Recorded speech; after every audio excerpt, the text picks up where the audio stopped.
Bonjour, je suis heureuse de vous retrouver sur TV Land de votre web télévision locale. Au sommaire du journal de ce mercredi 2 juillet, inauguration de la fête de l'hélicoptère, ouverture du festival de la photo à Dax, pelote basque à Pontonx, quelques brèves et pour finir, notre agenda. Le HALAT, l'école de formation des pilotes d'hélicoptères de l'armée, a ouvert ses portes au public le week-end dernier.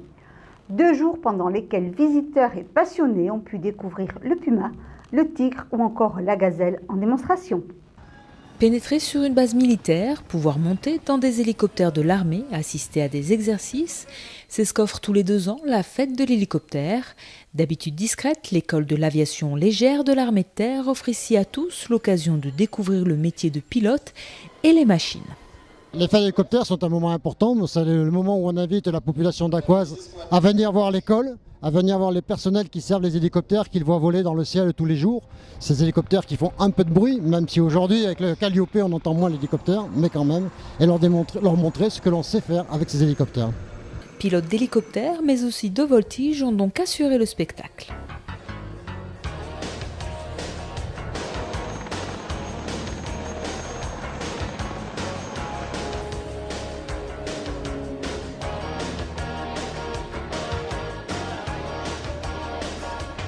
Et le tigre, c'est le clou du spectacle avec les hélicoptères du 5e RHC qui font un tableau aérocombat qui montre une opération d'extraction de ressortissants et ensuite la récupération d'un équipage abattu.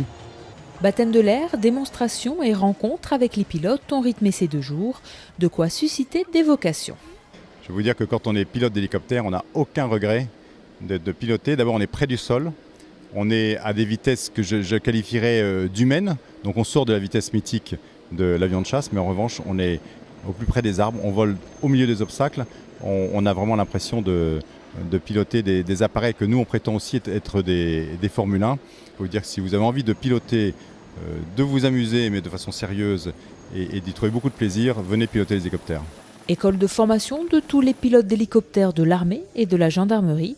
Les HALAT accueillent tous les ans 150 stagiaires et est indissociable de la ville de Dax. En tant que pilote, je suis passé par là. Je peux vous dire qu'on a des très bons souvenirs, pas des souvenirs toujours faciles de la formation de pilote hélicoptère, mais des très bons souvenirs de ce temps de formation qui est très exigeant, mais dont le résultat est quand même assez exaltant. Tous les pilotes passent par là, ça veut dire de l'armée de terre, de la marine, de l'armée de l'air, de la gendarmerie. Les pilotes belges sont ici. On a des étrangers, des Nigériens. Et donc la plupart tous les pilotes dits étatiques sont passés par Dax. Est-ce que Dax peut partir ? Alors je vais dire très clairement non. Une chose qui est moins visible d'ici, c'est que l'important c'est l'espace aérien. Or ici il y a un espace aérien préservé pour la formation, pour ce qu'on appelle l'écolage. Donc de toute façon on ne retrouvera pas d'espace aérien comme celui-là ailleurs en France. C'est très difficile de négocier des zones aussi grandes. Donc vous partez de l'espace aérien, on arrive à l'école de Dax. Dax en plus fonctionne, très bon accueil par la ville et par la région. Une société Lidax qui a été créée exprès pour mettre en œuvre les hélicoptères au profit de la formation. Non, aujourd'hui, ce n'est pas dans les cartons. Le départ de Dax n'est pas dans les cartons. Ça marche. La base de Dax a refermé ses portes aux visiteurs, mais les Calliope rouges et blancs de l'HALAT vont continuer à sillonner le ciel landais. C'est le mois de la photo à Dax. De nombreux clichés sont installés dans toute la ville et dans des commerces. Notre journaliste est allé à l'inauguration samedi dernier. Depuis 4 ans, pendant le mois de juillet, la ville de Dax accueille le festival de la photographie. 62 photographes et plus de 1200 photos sont exposées partout dans les rues et autres lieux d'Aqua. Des expositions urbaines sur des grands formats afin justement de transformer la ville en une véritable galerie à ciel ouvert. Et l'autre moitié se passe dans les bars, les restaurants, les cafés afin que justement les touristes ou amateurs de photos puissent pénétrer des lieux un peu plus insolites. Serge Lafourcade et Bernard Battet font des propositions d'images pour sélectionner les photographes. Et ensuite, on en débat et au final, on les expose. Le point commun avec toutes ces personnes, vous le verrez, tous ces photographes, c'est le côté aussi humaniste de leurs images. Même si l'humain n'est pas toujours présent dans le cadre de la photo, on voit un regard très, très particulier et qui nous touche. De nombreuses activités vous sont aussi proposées en dehors des expositions. Des ateliers avec un photographe et des gens justement qui viennent se former aujourd'hui au portrait. Ensuite, un concours photo, déjà même en amont, qui a donné lieu d'ailleurs à une exposition sur les berges. Un marathon photo qui aura lieu d'ici quelques jours. Il y a des conférences. Donc un travail qui a été fait aussi avec les scolaires et qui se poursuit tout au long de l'année. Donc dans les maisons de retraite. Donc il y a énormément de choses qui sont mises en place. À l'Atrium Culture, vous pourrez aussi découvrir les photos d'Arthur Smet. Alors cette exposition elle est très particulière. Elle me touche vraiment. Il se trouve que c'est la première exposition d'un monsieur qui a 82 ans. Donc il n'est pas dans l'émergence des jeunes photographes. C'est un monsieur qui était un photographe qui appartenait à l'armée. Et les photos qui sont autour de nous ce soir proviennent d'un travail photographique qu'il a fait au début des années 60 pendant la guerre d'Algérie. Et c'est vraiment un talent énorme. Chaque image est composée, cadrée.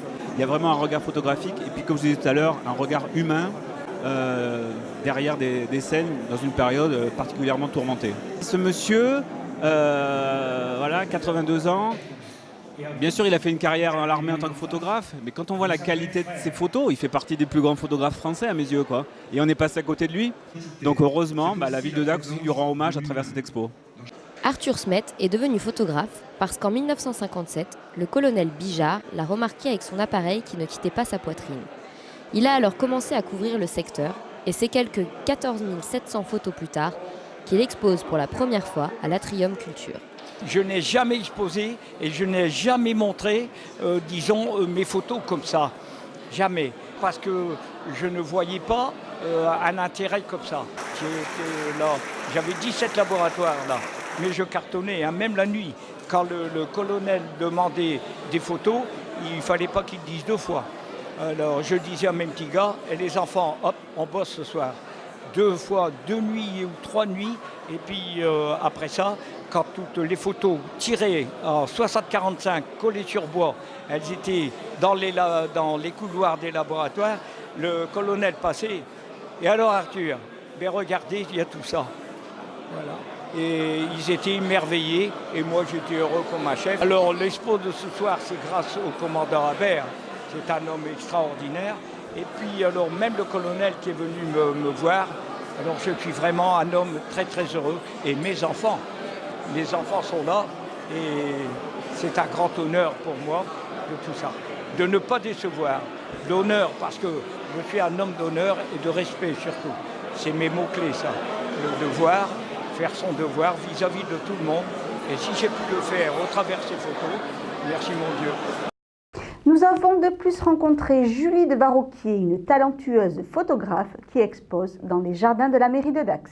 Jeune photographe autodidacte lyonnaise depuis 7 ans, Julie de Varroquier expose dans le jardin de la mairie de Dax à l'occasion du Festival de la photographie.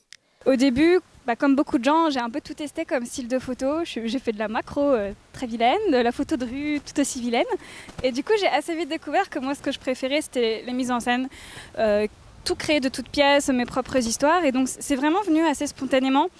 Et ça s'est accentué en découvrant sur Internet et dans les galeries, dans les expos, que ça existait et qu'on avait le droit de faire des photos comme ça et que c'était quand même de la photo. En fait, les inspirations, ça change tout le temps. Donc, au début, je m'inspirais de rien parce que je connaissais rien.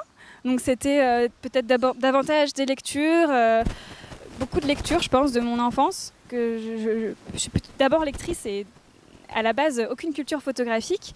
Et après, tout ce que je vois m'inspire. Alors au début, des artistes qui m'inspiraient, c'était les stars du web, entre guillemets. Il y avait une photographe qui s'appelait Lara Jade. J'aimais beaucoup, et j'aime toujours, Dorothy Shoes. Et après, ça change tout le temps. J'aime tout. Tout m'inspire. C'est très inconscient. J'étais pas venue à Dax, jamais. Je savais qu'il y avait un festival photo. Et ils m'ont invitée très gentiment. Là, j'ai découvert l'expo ce matin et c'est génial. Moi, j'adore déjà les expositions urbaines, publiques. Je trouve ça vraiment... je trouve que c'est la place de la photo, quoi. C'est accessible à tous. Et ça fait des belles promenades. Il y a plein d'autres photographes qui sont hyper talentueux, qui sont exposés. Mais comment se passe un shooting avec Julie de Varroquier ? Alors déjà, il ne faut pas avoir peur du ridicule. En général, d'abord, j'ai une idée qui est plus ou moins précise, parce qu'il y a toujours une marge de différence entre ce que je visualise dans ma tête et ce que je vais faire en vrai. Et la séance photo se passe très vite. C'est en général 20 minutes, grand maximum, parce que je sais ce que je veux et que j'y vais droit au but. Retouche plus ou moins poussée. Et voilà, et c'est très simple. J'ai pas beaucoup de matériel, j'en veux pas plus. J'essaie de faire un maximum avec mes petites mains. Et l'idée, c'est juste de retranscrire en images ce que j'ai dans la tête. Cette jeune artiste, touche à tout, a aussi créé un court-métrage et un livre. C'est en collaboration avec le réalisateur Damien Steck. Donc, c'est de son initiative et c'est lui qui a fait le plus gros du travail. Voilà, c'est lui le réalisateur. Moi, j'étais, disons, la base d'inspiration. Mais j'étais là quand même à chaque étape et c'était vraiment... il y avait une très forte affinité artistique entre nous deux.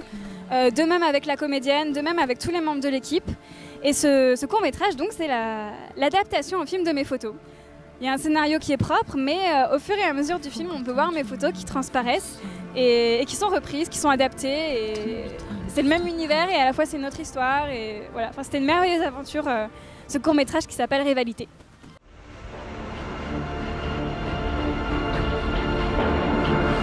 I'm cold. Let's go back home.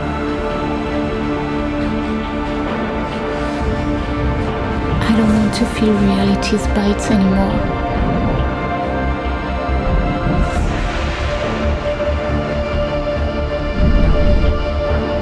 Judge me if you want. Among all of us, I'm mostly afraid of myself. Run away. Peace and quiet. Finally.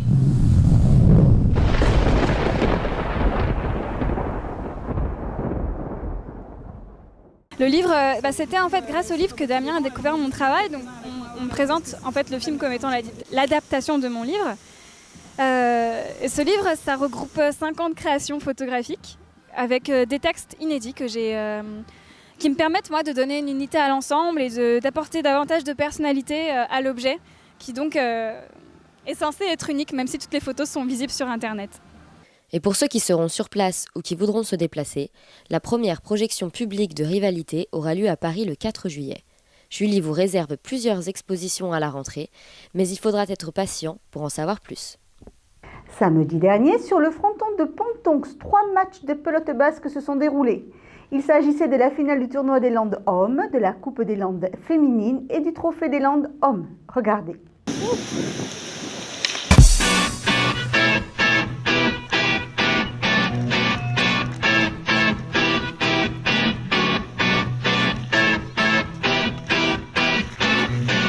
Samedi 28 juin, eut lieu à Pontonx les finales Paletta gomme pleine. On a vu trois parties, très agréables. Le niveau technique a été très intéressant. C'est pas évident comme c'est un fronton qui ne fait que 12 mètres de large, où les joueurs sont plus habitués à jouer sur des frontons qui font 14 et 16 mètres. Ils n'ont pas égaré beaucoup de pelotes. Et c'est vrai qu'on a vu une partie très intéressante à ce niveau-là. La pelote de gomme, disons que c'est une pelote un peu particulière qui c'est comme on appelle, c'est de la gomme pleine, effectivement. Donc qui rebondit quand même énormément. Donc ça dépend des pelotes parce qu'il y a plusieurs points avec des rebonds différents. Donc chaque équipe peut changer au niveau du but quand il a le but la pelote, quand on les présente. Disons que c'est la pelote qui coûte la moins chère. Disons au niveau de la pelote, c'est la pratique qui est la plus importante au niveau des Landes, autant au point de vue disons des licenciés, et surtout c'est celle qui se pratique le plus au niveau sport loisir, où disons dans les Landes on a à peu près 2700-2800 licenciés. Et c'est vrai qu'en France, pareil, on a à peu près 18 000, et on compte à peu près 60 000 personnes qui peuvent jouer à la pelote, et la très grosse majorité joue à cette palette à gomme qui est la plus facile et la moins chère disons à jouer. Voilà. Un match assez difficile, notamment dans la tête, puisqu'on a pris un petit peu le large dès le départ, et après un petit coup de mou physique, donc ils sont revenus à 5, 4 et 3 points, et malgré tout à la fin on a réussi à finir en beauté sur un 35-30. La suite, c'est l'année prochaine, on monte donc de division en seconde série, et un autre championnat encore plus technique et encore plus physique. Au niveau des féminines, effectivement, c'était la Coupe des Landes, donc, qui équivaut à la deuxième série. Et c'est vrai qu'on a vu une très belle partie. On avait 20 équipes dans cette compétition au départ. Et on avait en finale une très jeune équipe de TOS qui est championne dans la même spécialité en cadette. Donc elles étaient aussi en féminine, en senior. Donc c'est très bien, mais bon, la puissance, disons, de Sainte-Marie a quand même un peu prévalu, et un peu l'expérience aussi, puisque, disons, c'est un peu le stress, certainement, qui a joué par rapport à l'équipe de TOS. C'est normal que Sainte-Marie se soit imposée.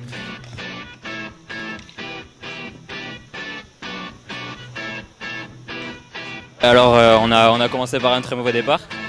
Donc sur la partie on était mené de 10 points. Après on a bien réagi et puis après on avait l'avance donc c'était plus facile de jouer.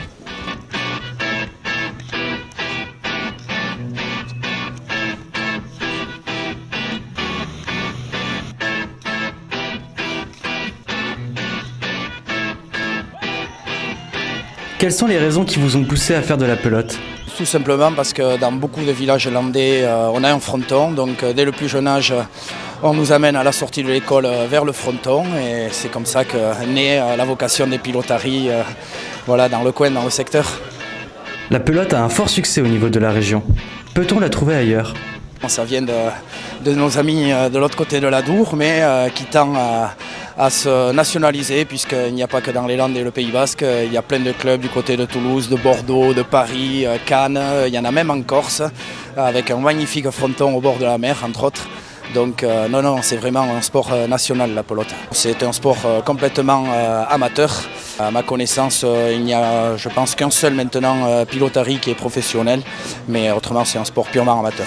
C'est vrai que la pelote au départ, c'est un esprit de famille, c'est de la famille. Et c'est vrai que la pelote, c'est vraiment quelque chose où la convivialité est vraiment très très importante et qui permet de rapprocher énormément les gens.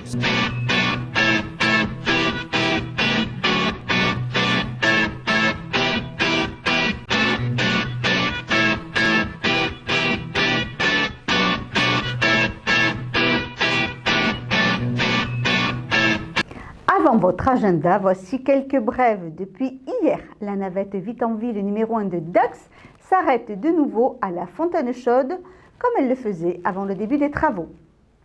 À l'attention des commerçants, attention, depuis le 6 mars dernier, les déclarations préalables pour les ventes en liquidation ne sont plus à faire auprès du préfet du département, mais auprès du maire de la commune où les opérations de vente sont prévues. Si vous souhaitez de plus amples informations, rendez-vous sur le site de la préfecture. Pour information, à compter du lundi 16 juin, les horaires de la sous-préfecture de Dax changent. Les services assureront l'accueil du public du lundi au vendredi de 8h45 à 11h45 et de 13h15 à 15h. Un petit rappel, la section permis de conduire est fermée tous les après-midi.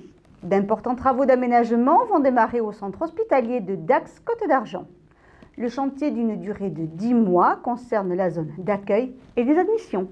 C'est bientôt les vacances d'été et la piscine municipale du stade André Darrigade de Dax ouvrira ses portes durant ses vacances scolaires les lundis, mardis, mercredis, jeudis, vendredis et samedis de 11h30 à 13h30 et de 15h à 20h.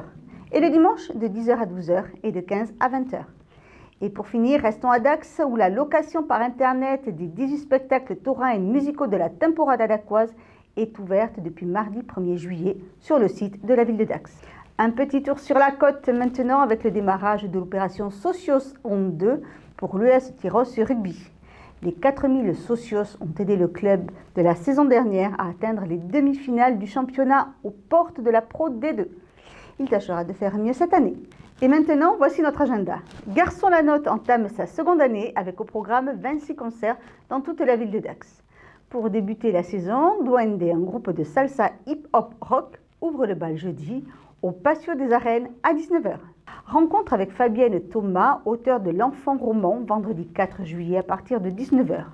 L'Enfant Roman débute avec les esprits et les projets d'une petite fille pour qui le monde s'écroule avec l'arrivée de Clara, bébé handicapé. À découvrir. Vendredi toujours, mais à la crypte de Saint-Giron à Agetmo, 2 artistes font le vernissage de leur exposition à 19h. Tandis qu'au cinéma de Saint-Vincent de Tyros à 21h, vous pourrez retrouver un grand classique du cinéma, Le Cirque de Charlie Chaplin. Le 4, 5 et 6 juillet, le Casino de Segor ouvre ses portes au Salon du Livre pour sa 16e édition. Rencontres, débats et dédicaces sont au programme. Nan sera en concert le samedi 5 juillet à la Chapelle des Ursulines à Aire-sur-Adour à 20h30. Le fondateur du groupe Taifong, qui révéla notamment Jean-Jacques Goldman et Michael Jones, présentera ses chansons dans un style gospel folk à ne pas rater. La 7e édition du festival Occitan Nas de Guit aura lieu à Vieux-Boucau du 3 au 5 juillet, avec notamment un concert de polyphonie gasconne à l'église de Vieux-Boucau le vendredi 4 juillet à 21 h et plein d'autres animations. Ce week-end, Bénesse-Marraine est aussi en fête pendant 3 jours. Repas, concerts, bals, bodegas et spectacles vous attendent. En même temps aura lieu sur le terrain de Bénesse-Marraine la Coupe Miramar, célèbre tournoi de polo, avec ses phases finales, son concours de voitures de collection, sans oublier le concours d'élégance Madame et son chien, et enfin à 16 h la finale de la Coupe Miramar. Festival d'Our continue et vous propose dimanche sur la commune de Saubus des animations tout au long de la journée. Ateliers cerfs-volants, maquillage, expositions, spectacles et concerts vous attendent. Côté sport, les finales landaises de pelote se clôtureront dimanche 6 juillet au fronton de Seignos. Voilà, cette édition est maintenant terminée. Je vous remercie de nous avoir suivis et je vous donne rendez-vous vendredi 4 juillet pour un nouveau journal de TV Land de votre web télévision locale. En attendant, je vous souhaite de passer une excellente journée.